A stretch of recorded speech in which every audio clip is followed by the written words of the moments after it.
সপোনবোৰ ভাঙি নিয়ে বানে, মৰমৰ প্ৰজাতি উটুৱাই কেঁচা মজিয়াত বানপানী সিঁচে। বানৰ চকুলো অসমৰ বিস্তীৰ্ণ অঞ্চল, জলমগ্ন আজি বাৰিষা নদীবোৰৰ পানী, ফেনে ফুটুকাৰে বাঢ়ি।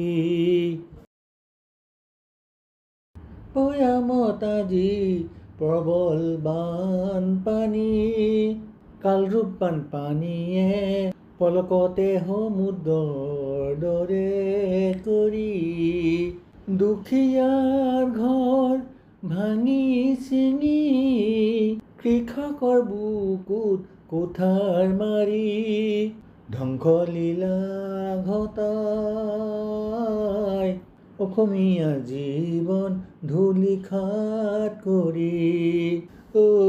বানপানী বানপানী বানপানী বানপানী।